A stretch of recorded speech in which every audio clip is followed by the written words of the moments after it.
When you kick a soccer ball, what path does it trace in the air? For centuries, people thought it was a straight line out, followed by a sudden straight drop down. But Galileo discovered the truth. It's a beautiful, elegant curve called a parabola, and the secret to understanding this curve is surprisingly simple. It's what we call the golden rule of projectiles. Horizontal motion and vertical motion are completely independent.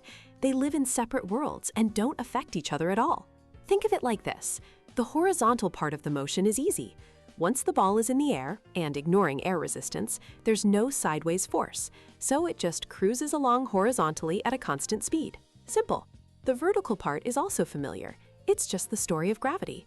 The ball is pulled downwards, and its vertical speed changes by about 9.8 meters per second every single second.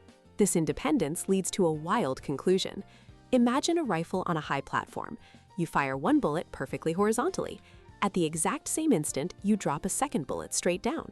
Which one hits the ground first? The answer is, they hit at precisely the same time. The first bullet's incredible horizontal speed does absolutely nothing to change its vertical fall.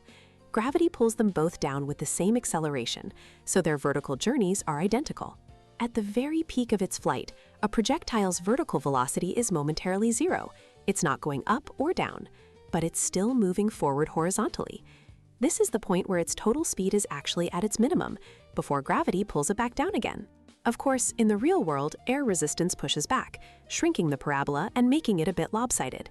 But this core principle, splitting motion into two simple problems, transforms the chaos of throwing something into the precision of science.